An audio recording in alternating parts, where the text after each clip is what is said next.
people like me. You need people like me so you can point your f***ing fingers and say, that's the bad guy. That's the bad guy. That's the bad guy. That's the bad guy. That's the bad guy.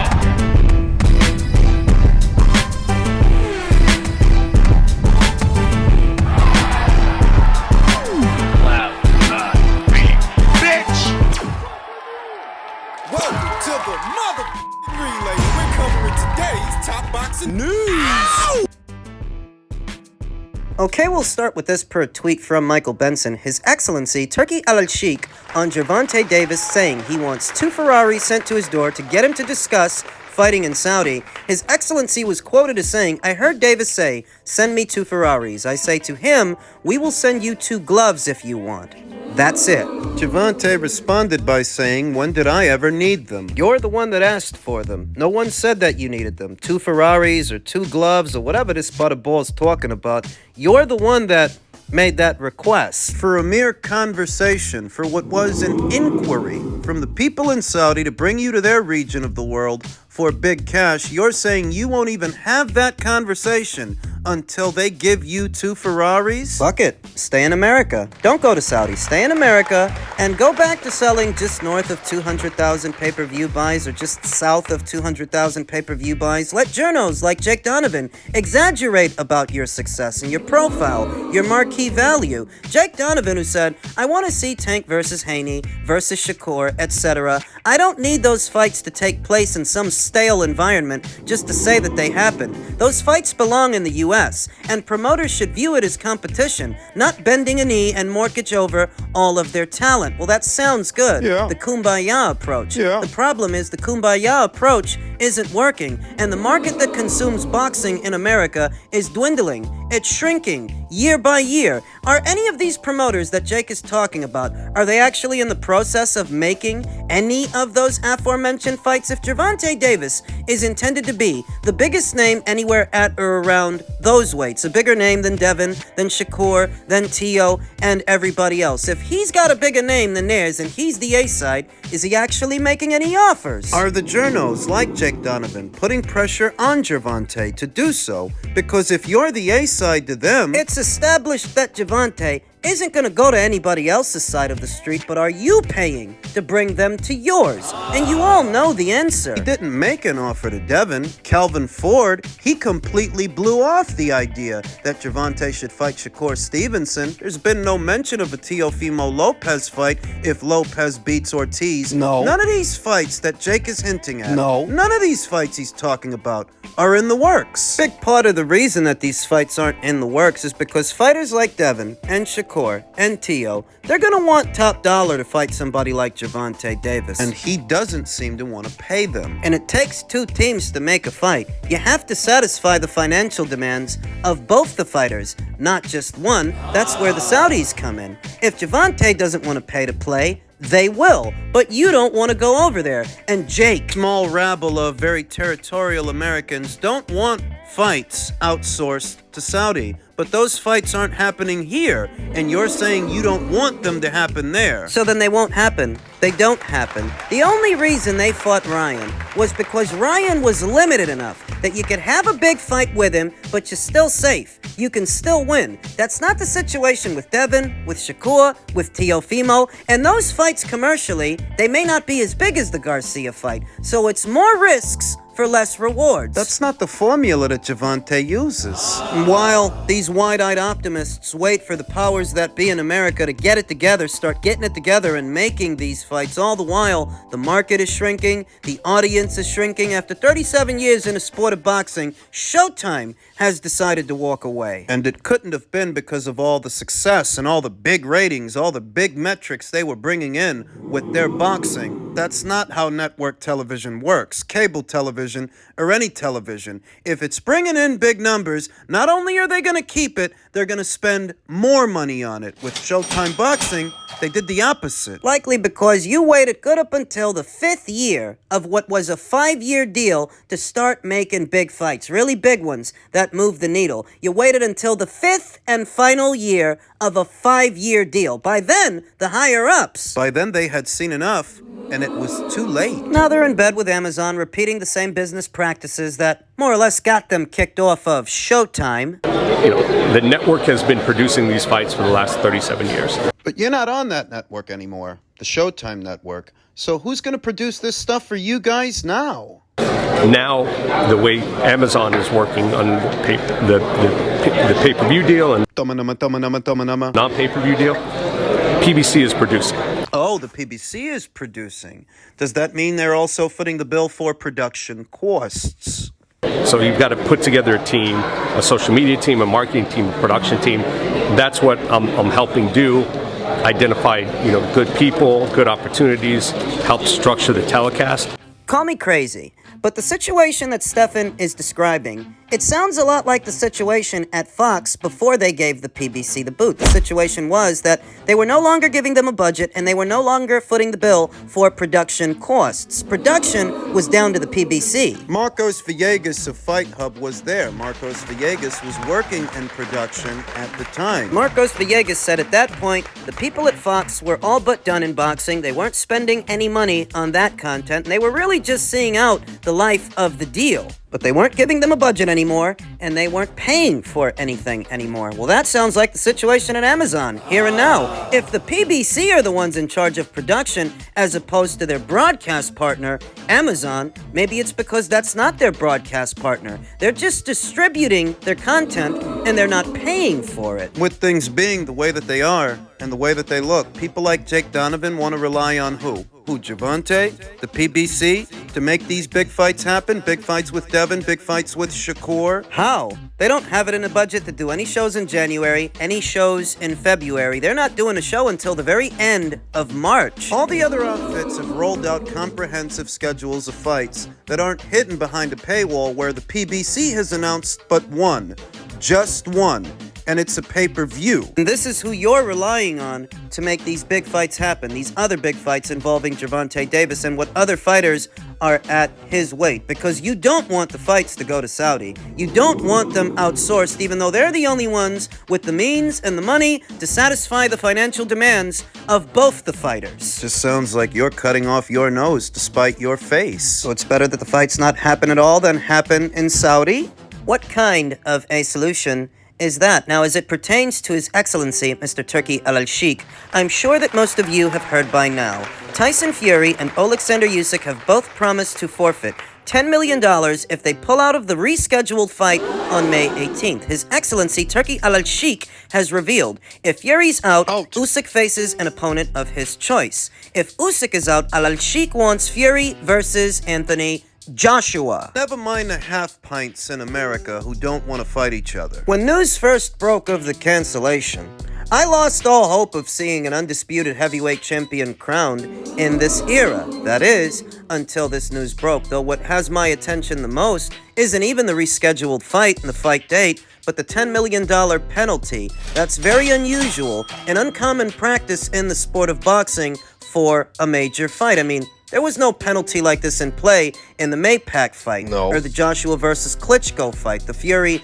versus Wilder fights, of which there were 3. You don't see penalties like this one in association with major fights in the sport of boxing, and what that communicates to me is fractured trust. Because you don't normally see this, that in the event that something happens, one of the fighters is out a lot of money. You didn't see something like this in Spence versus Crawford or Davis versus Garcia. No. But you're seeing it here. You're seeing it now. No. And it's not due to Alexander Usyk's penchant for pulling out of fights unexpectedly. It's not due to his reputation. It's due to Fury's. Look at that bastard right there. Woo! Nice little elbow right in the eye. Nearly cost me the biggest fight in my career. But what can you do? Shit happens and we move on. We keep moving forward. And now we have a new date. Usyk's crying his eyes out. Oh, Tyson should retire. Oh, he wants to retire. Oh, no retirement here, motherfucker. You get knocked out. Knocked spark out. May 18th. the new date, live and exclusive from Saudi Arabia, Riyadh season. I just thought I'd let you all know what time it was. Have a fantastic weekend, guys, and I look forward to the fucking fights tonight. Come on! And I'll see all you dossers on May the 18th. If you're gonna go as far as placing a $10 million penalty on any fighter who ends up pulling out of the May 18th rescheduled undisputed title fight, it's because you've grown distrustful and you want to cover all the bases. A lot of time, a lot of effort, and a lot of money went into Fury versus Usyk going down later on this month, and as a result of a quote-unquote freak accident, It's necessary. you're working the boxing community's nerves, and I've no doubts you're working the event coordinator's nerves. You're working Turkey Alalshikh's nerves. Your penchant for pulling out of fights. I've had enough of this big idiot and his antics. I mean, first he's on the beard, you know what I mean? Then he's on the fucking bag for weeks on end, ain't he? Fucking sniffhead. Then out of the fucking blue, he's on his knees giving out a fucking Hail Mary and a fucking Our Father. Then he wants to fight the best. Then he wants to fight Otto fucking Wallin. Then he wants to fight Usyk and pays a fucking sparring partner to split his fucking eye open just so that big idiot can avoid losing. It's gotta be an AI or something. I tell you what, he's more trouble than he's fucking worth, that man. More trouble than he's fucking worth.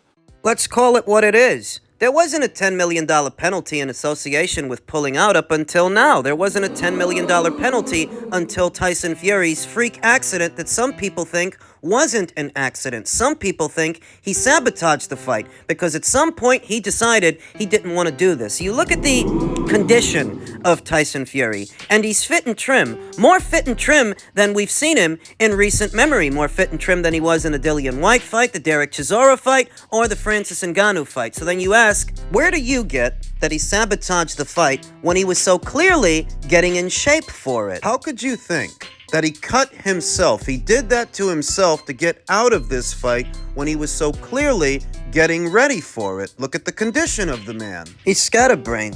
Tyson Fury's scatterbrained and bipolar. That's why he shoots off at the mouth the way that he does. One day he feels this way and tomorrow he feels another. Perhaps initially he was going to go through with the fight, then somewhere in the middle, somewhere in camp, he decided he didn't want to do this. Maybe it's after Jai Opataya put hands on him. Maybe it's after he was dropped in sparring that he realized he's not going to win this thing and he doesn't want to go through with it. Cuts himself above the eye to get out of it. Cuts himself above the eye saying, this will be enough to get me out of the Usyk fight, at which point he'll end up fighting somebody else, and by the time I've recuperated, I can come back and fight the winner of Joshua versus Ngannou, which is comparatively a more winnable fight than the Usyk fight. It sounds a lot more convoluted than it actually is. It's simple, really. He didn't want to fight Usyk. He's never wanted to fight Usyk. And even if he was going along with it at first, somewhere along the way, he changed his mind. As we all know,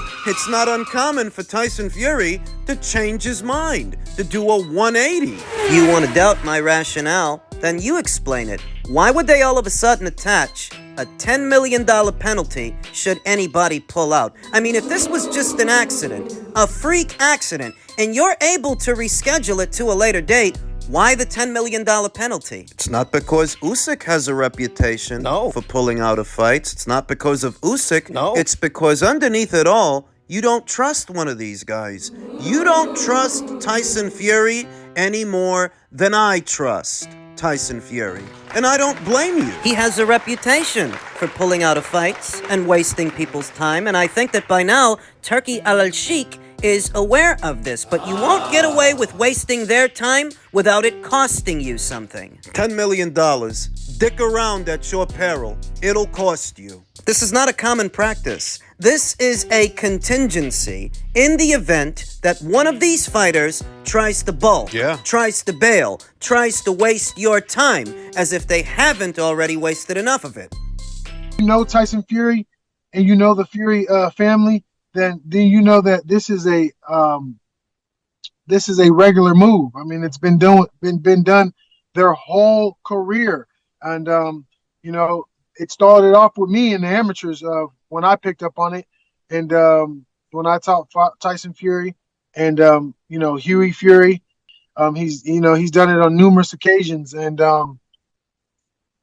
It's just it's unfortunate that we don't have somebody that's supposedly the head of boxing and the head honcho not be honorable as he should be. You know what I'm saying? We have a villain in there, and I think that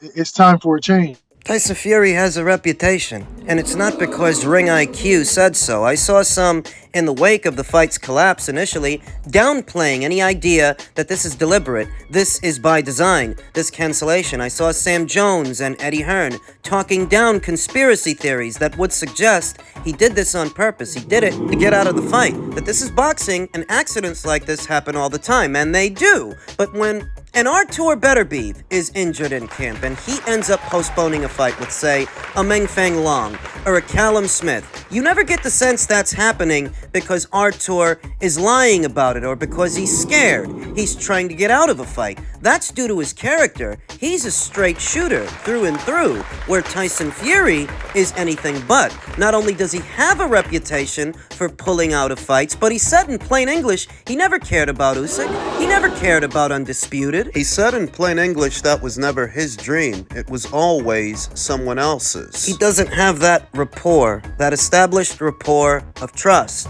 with the paying customers and the boxing community. The boxing community has grown distrustful of Tyson Fury due to what is his pattern behavior. And based on this attachment, this $10 million penalty, should any of the fighters pull out, I'd guess wager Turkey Alalshikh has grown distrustful of Tyson Fury. Otherwise, why go to those lengths? If it was just an accident, it was just an accident. And these things happen. They happen all the time. Well, if they happen all the time, why is there a $10 million penalty attached? That's a lot of money. That's a lot of money, you understand. And those kinds of penalties and those kinds of attachments, no, they're not customary in the sport of boxing. You don't often see that. You're seeing that now because the investors, the people in charge with doing the show and making it happen, they've grown distrustful and they want to cover all the bases. If Tyson Fury has it in his head that he can waste their time the way he's wasted other people's time in the past, he's got another thing coming. They're holding his feet to the fire. Don't you remember in 2021? The fight between him and Anthony Joshua was all but done, and he confirmed that on his own social media. That was on a Sunday, just so that the following Monday he could have to fight Wilder again, due to Wilder's mediation, arbitration, after telling everyone that Wilder wouldn't be able to do anything, and he wouldn't be able to get in the way, he did. Tyson Fury, Bob Arum, provided reassurance on more than one occasion that Wilder wouldn't get in the way. They'd be free to fight Anthony Joshua, and on that premise, they started working on the fight, just for everything to fall apart at the last minute. You were able to get away with wasting Eddie Hearn's time, but not this time. Not with Turkey Alalshikh. I still think he cut himself to get out of the fight. I don't put it past him. You think that sounds ridiculous, but Tyson Fury is ridiculous. Haven't you figured that out yet? And that's why they're holding his feet to the fire.